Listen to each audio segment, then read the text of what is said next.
Welcome to Read Poems Every Day.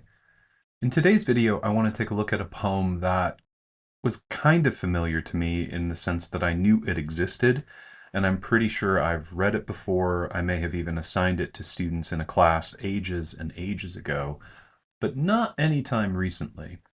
And it's also by a poet whose name begins with the letter E, which is next in line in the alphabet, having read Ammons and then uh, and then Bronte and then C.A. Conrad and then Rita Dove and now T.S. Eliot. We'll see. We'll see if I have anybody on the bookshelf whose last name starts with an F, either later this week or next week. But if I was going to look at Eliot, I didn't want to look at the Love Song of J. Alfred Prufrock, which I've memorized, or The Wasteland, which I assign usually at least once a year or once every other year in my courses. So I thought I'd take a look at this poem, Rhapsody on a Windy Night. And though I haven't even started my process of taking notes on it yet, I still, for the first time probably ever in reading Eliot, wanted to look up Rhapsody in the Oxford English Dictionary.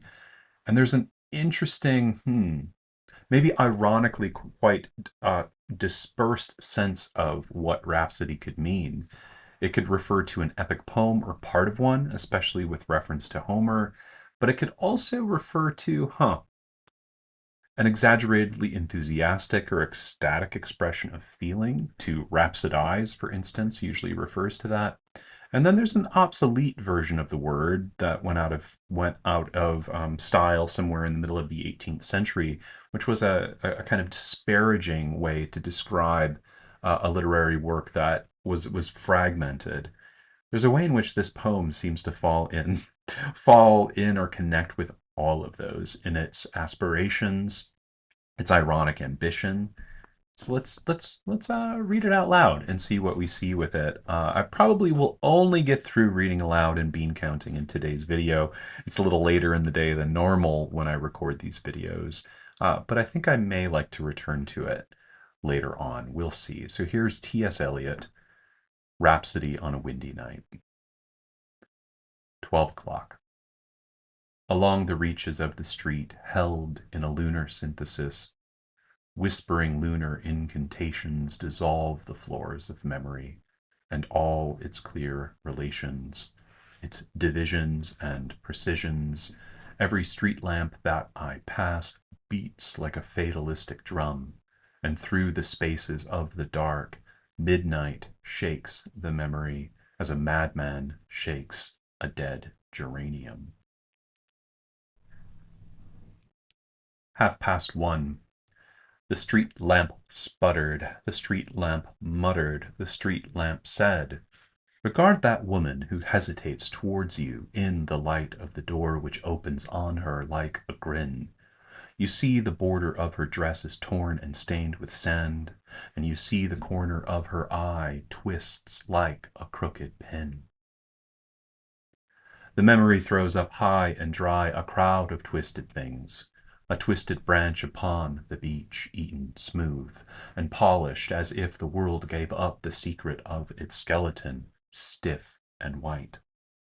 A broken spring in a factory yard, rust that clings to the form that the strength has left, hard and curled and ready to sap. 2:30. The street lamp said, "Remark the cat which flattens itself in the gutter, slips out its tongue, and devours a morsel of rancid butter." So the hand of a child automatic slipped out and pocketed a toy that was running along the quay. I could see nothing behind that child's eye. I have seen eyes in the street trying to peer through lighted shutters, and a crab one afternoon in a pool, an old crab with barnacles on his back, gripped the end of a stick which I held him.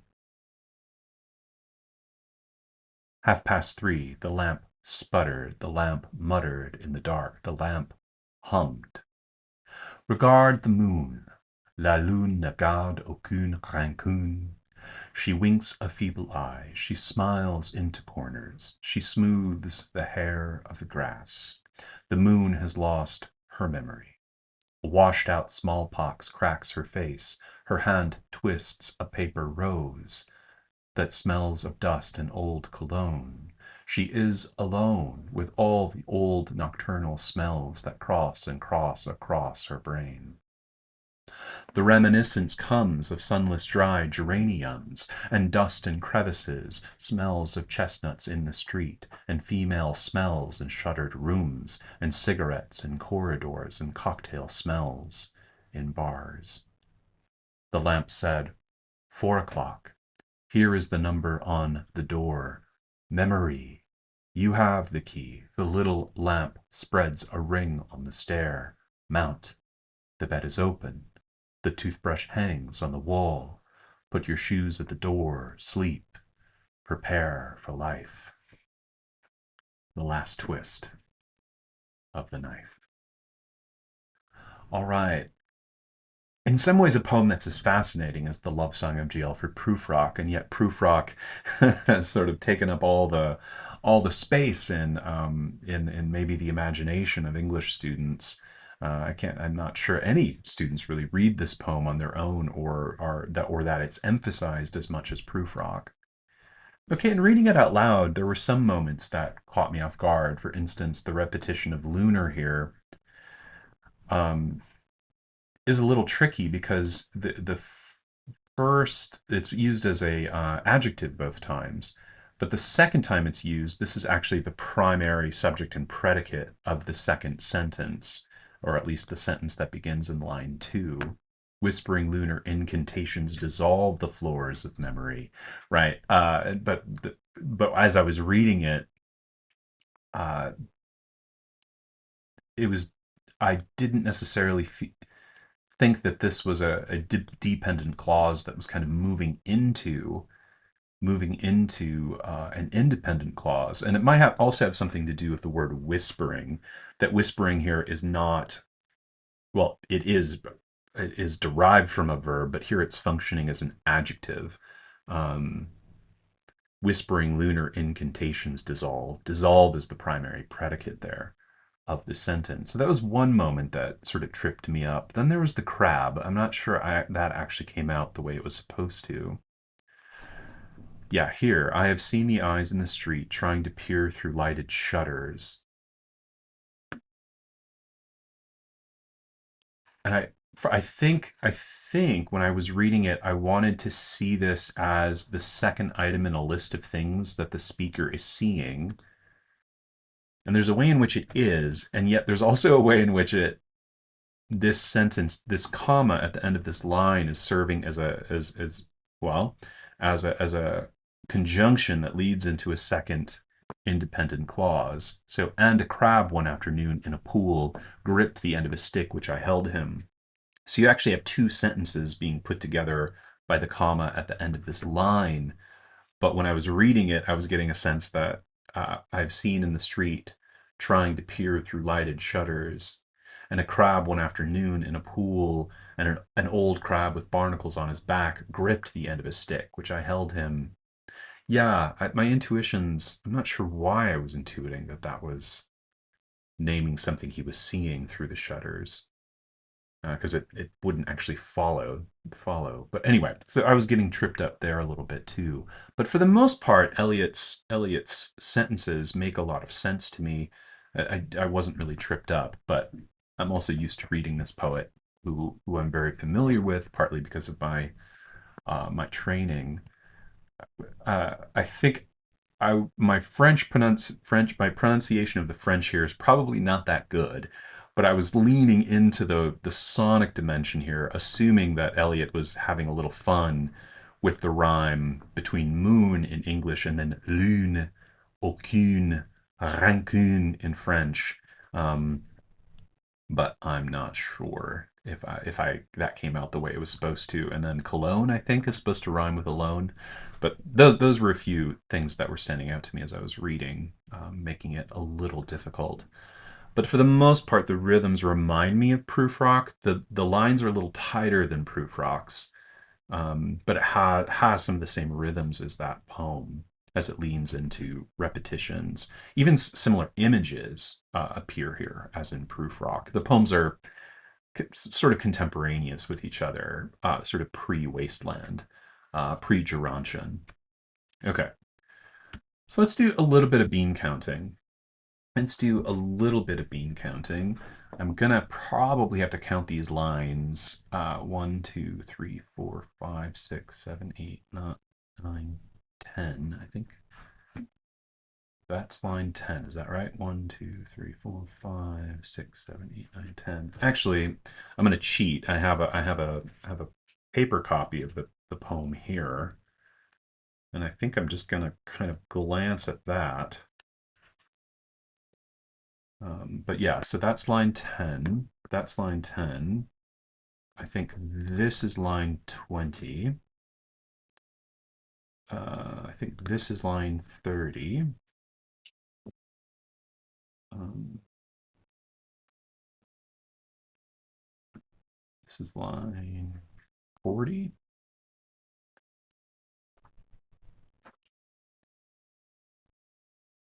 And then line 50.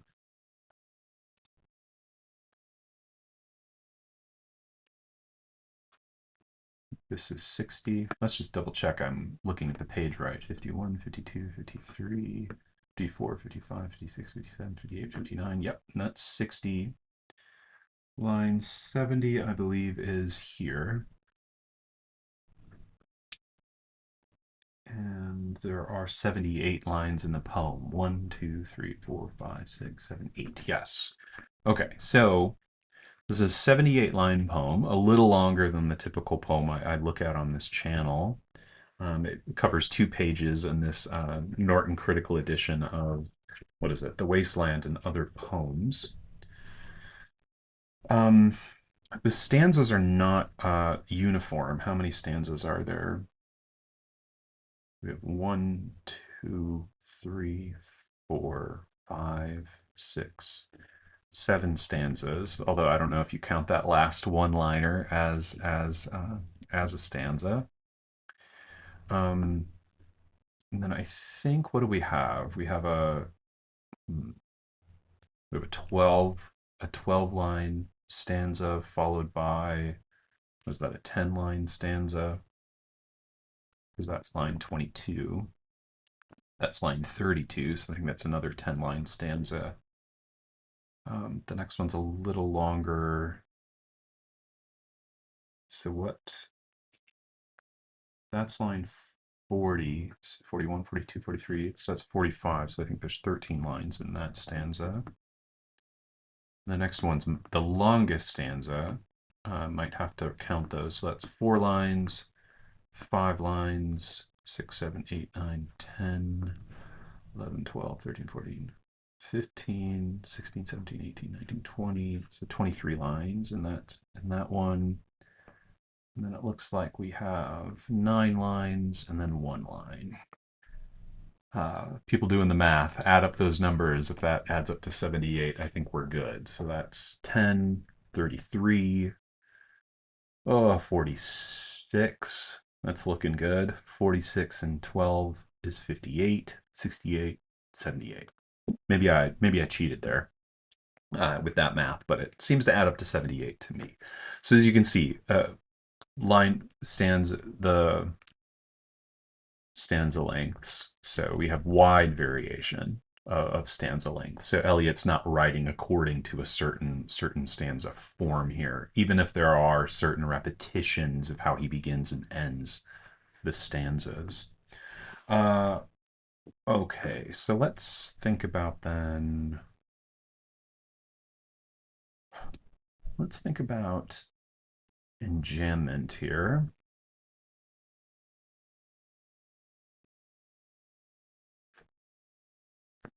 Might make this a little bigger. I think we can do that. Let's go up top here. So we have quite a lot of enjambment. There's a lot of lines in this poem. Street held, so that's lines 2 to 3. Memory and looks like I'm glancing down. I'm just kind of double checking the book here to make sure I got the lines right. Memory and we have pass beats, so that's lines 8 to 9. And then dark midnight. That's 10 to 11. Okay, so that's stanza 1. Stanza 1. Next one, woman who. It's lines 16 to 17. Door witch. It's the next few lines. Door witch. Dress is 19 to 20. So a lot of these lines that are about this woman standing in the light of the door, these are enjambed lines, quite a few of them, it looks like. Eye twists. So that's 21 to 22, I think, yeah. Okay, and the next stanza then, dry A. The memory throws up high and dry a crowd of twisted things. I don't actually even remember saying that line. Beach eaten, twisted branch upon the beach, eaten smooth. I'm now realizing that going through enjambment with this kind of slow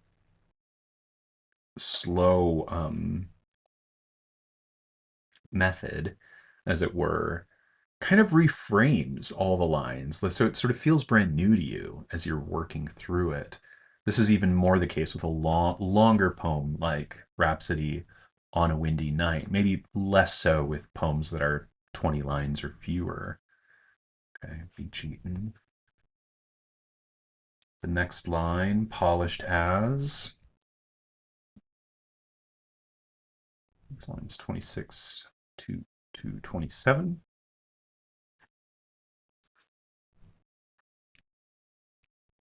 Um,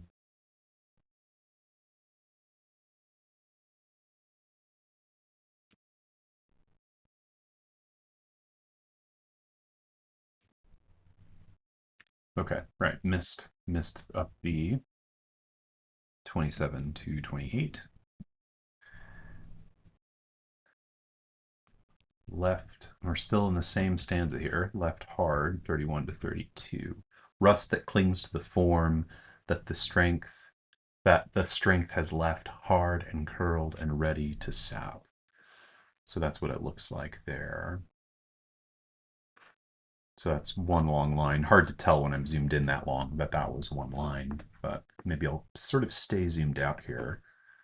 Looks like we have a few lines to go before we get to the next one. Tongue and 36 to 37, I think that is 31, 31, 32, 33, 34, 35. Yep, 36 to 37 right there. And then the next several lines have a punctuated pause at the end. It's not till we get past line 40. Street trying, so that's 41 to 42.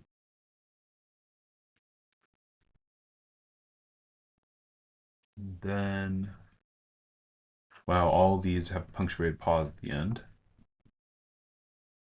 We have to get all the way down to this short line. She is alone.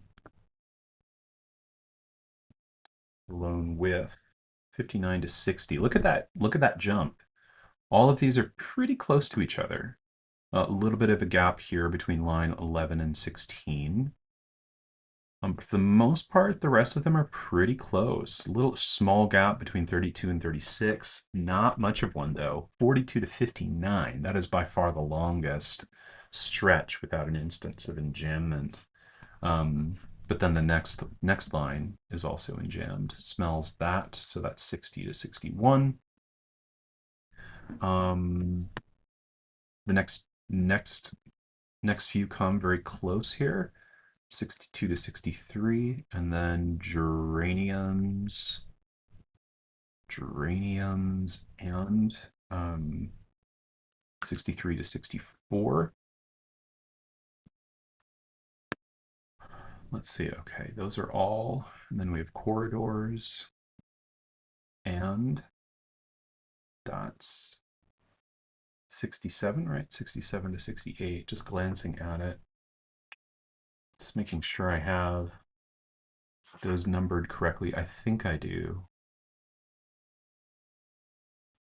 Is that it though? I think so. Yeah, there's no instance of enjambment in this penultimate stanza, and then of course we have that at the end.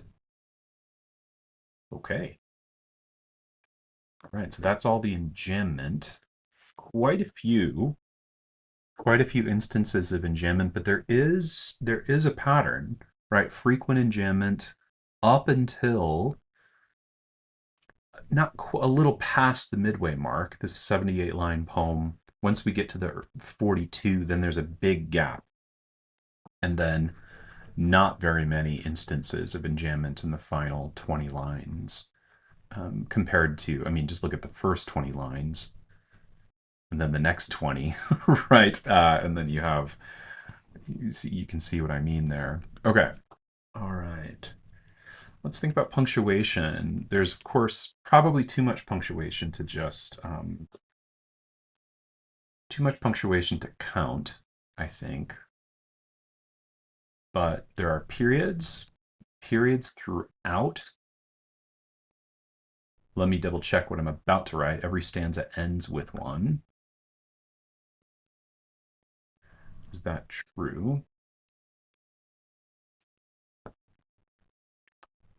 So stanza 1, stanza 2, stanza 3, 4, 5, 6, 7. Yep. There are also apostrophes, usually contractions like a walk. So this is a sort of a pattern throughout the poem, the progression of time, clock time at the very least, from, is it midnight or noon, right? We do have a reference to midnight here, so it looks like it's midnight. So 12 in the morning as opposed to 12 noon. So apostrophes, we have commas throughout. So I'm not going to count those. Are there any punctuation marks that are rarer? So we have quotation marks. So let's check those. I think this is line 10, 11, 12, 13, 14, 15. So line 16 through 22. That's one quotation.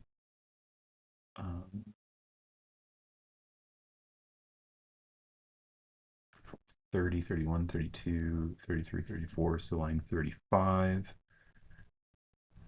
It's 37 to 37. Do I have that? Yes. And then it's line 40, and then line 50 here. Line 50. This one's long. This goes through line 61. So that's the longest quotation. Then I think in the final stanza, line 70 to the penultimate line, which should be line 77. Okay, so anyway, so all those lines are in quotation marks. So technically, just the line numbers that appear here are where that punctuation mark appears. Let's back up a bit. I see toothbrush is hyphenated here. Is it hyphenated in my copy? It is hyphenated in my copy. So hyphen in line 76. Exclamation mark in line 72. Right here. Memory, what sort of a one word semicolon in line 76.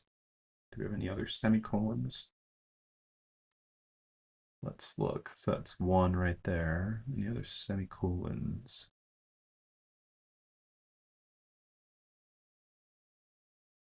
Another hyphen in line, I think that's 50. 1, 2, 3, 4, 5, 6.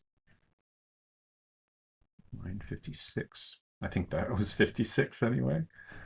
We also have a colon in line 49. Is there a colon before every quotation? I don't think so. Nope, not here. There's a semicolon there. So it's 10, 20. So it's line 24, I think. So not a colon there. So it's just that one. So there's another apostrophe there in line. Is that line 40, 50, 60, 70? Yeah.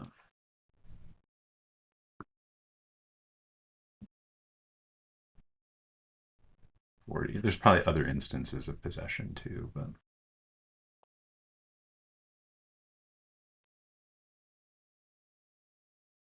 okay, well, that seems about it. I don't see a lot of other, I don't see any other. It is for the most part periods and commas. A little strange that Eliot introduces one of the quotations with a colon in line 49. Pure, the lamp hummed. So we have a colon there when it we're in sort of when the quotation begins kind of midline, but not even then it has a comma, as is traditional when introducing a quotation. And very few semicolons. Very few semicolons. And no, this is maybe one difference from proof rock. No questions. No questions either. All right, so pronouns. Pronouns then. I think I was sort of looking at this before. I was cheating a little bit. Um, so let's look. Along the reaches of the street. All right, so we have an it's in line 10, 9, 8, 7. I think it's line 6. 6 and 7. So I think that's memory. Pretty sure that's what it is.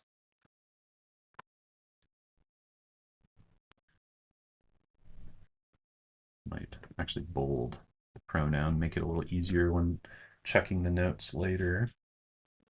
We have an I, line 8. But I don't think we have any other I's in this poem. So every street lamp that I pass. Let's keep track of that as we go. Although there is the U. So the U is often when the street lamp is talking, the street lamp addressing the speaker. So the U in line, I think that's line 17, 18, 19. Oh no, 20, 19, 18, 17. Yeah, so it is 17. 17, 18, and then line 19 as well. Line 21, so that's all in that stanza. I think that might be it though there. And then there, of course, is the woman, so her there referring to the woman, so that's line 18, 19, and 21. So that's the woman. Okay.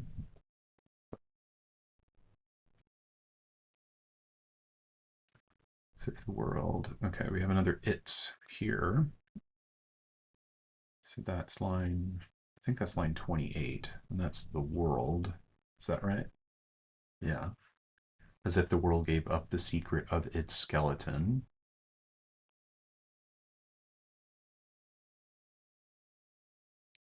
We have an itself.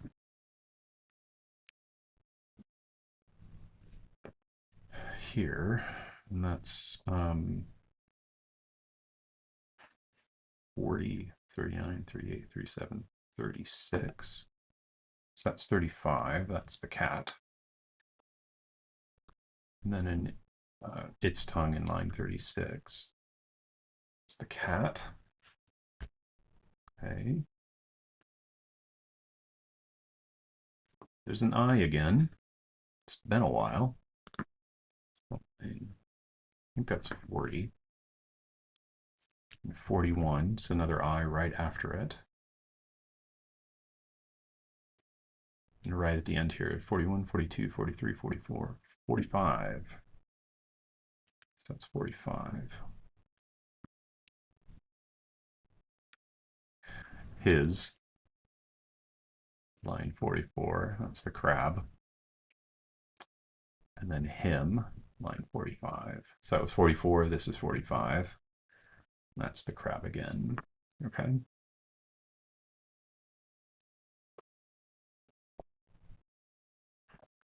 I have a she in lines 52, 53, is that right? 54, and that's the moon.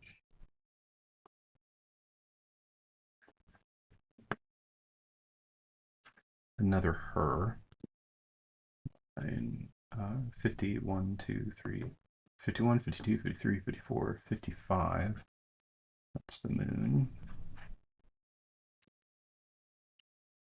56.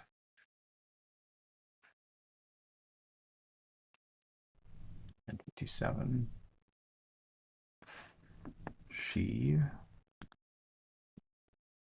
That's 59. And another her. So lots of feminine pronouns here. Lots of feminine pronouns. I mean, this is also the longest quotation in the poem. And it's all about this moon that's sort of taking or given or assigned the feminine pronoun.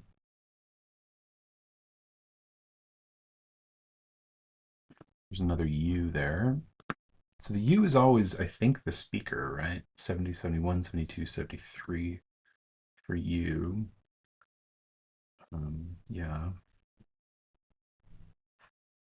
And then here at the end, a your. Should probably put these in in clusters of first, second, third person, but it's line 77. So the you is always embedded in the quotation, always addressed to the speaker.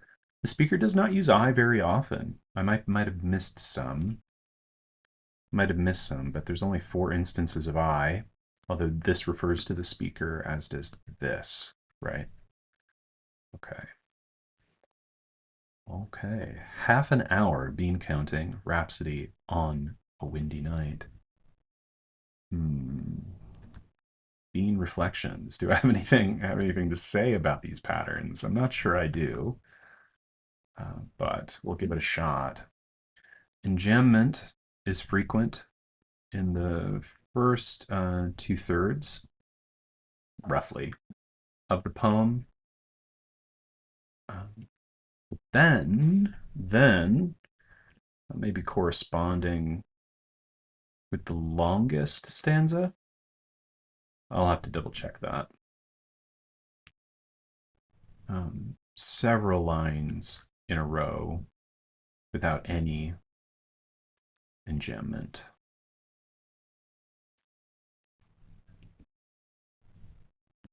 Increased, I didn't count the commas or periods, so if I did, increased frequency of commas, periods here in the final third. I would have to go back and sort of double check, but if that's the case, and it's not just that Eliot has kind of repositioned punctuation from the middle of lines to the ends of lines, which could also account for that. The frequency being ticked down for enjambment, it might just be resituated punctuation. It might also be an increased frequency of punctuation. So just as much punctuation happening in the middle of a line is now happening at the ends of lines. And if that's the case, the rhythm of the poem is changing. And I think maybe we did see that as I was reading the poem out loud. So if that's the case, does the rhythm change as we approach the later morning from midnight? So 12 o'clock midnight, 1:30, 2:30, 3:30, and then 4 o'clock. So from midnight to 4 o'clock a.m., right? Has something about the rhythm changed? Perhaps it has. You also see, yeah, something's happening to line length here. I think you have a lot of really short lines early in the poem, aside from those the beginnings of the stanzas that announce what time it is, but I could be wrong about that. Okay, so the rhythm changes as the night moves into morning, very early morning. Middle of the night moves into very early morning. Okay.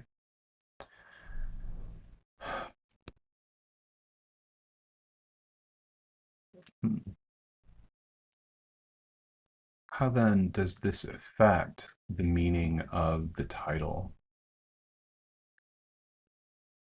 The reference to wind, right? If it's windy, does that sort of affect the sound of the poem at all, or is the poem meant to kind of elicit or evoke wind in the dark, so to speak? I don't know.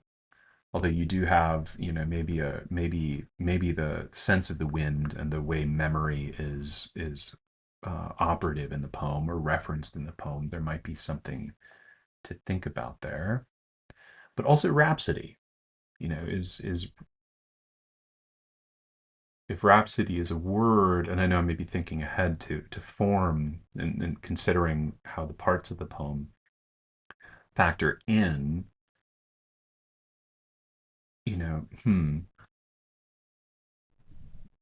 does the rhythm of the poem, its change, um, its change as the time of night progresses to morning, hmm, align with the competing meanings of Rhapsody? So Rhapsody is a kind of epic, right? I mean, if it's a word that's associated with the epic and with Homer, right? If it's about, if the Odyssey is about the effort to return home, there's also a way in which maybe this poem is also about stumbling home in the middle of the night, only to arrive in the very early morning. Um, and so there's a sense in which it's a kind of mini epic in that sense, but even in the sense of its mininess, there's that irony that's also tapping into the fragmented meaning of it that's associated with the 18th century. It strikes me Eliot, who is very interested in words and their connotations, may have been aware of that connotation, even if it wasn't very present in the early 20th century. Huh. And then an expression of emotion? Is that what's going on here? Maybe. But again, in a kind of ironic way, because there's a kind of flattened affect here. Maybe not. Maybe it's not a flattened affect. How did it sound to you when I was reading it? How does it sound to you when you read it to yourself? Hmm.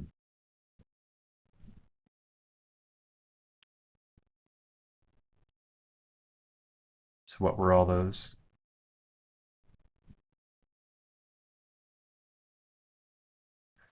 Homeric.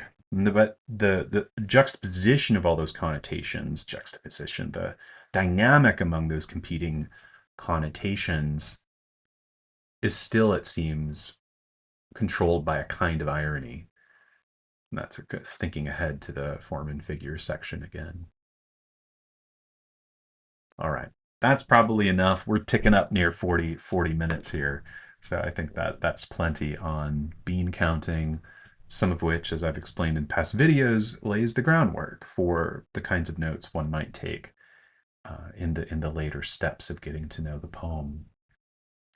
Well, thanks for spending some time with T.S. Eliot, Rhapsody on a Windy Night, and with me. And hey, let's read more poems tomorrow.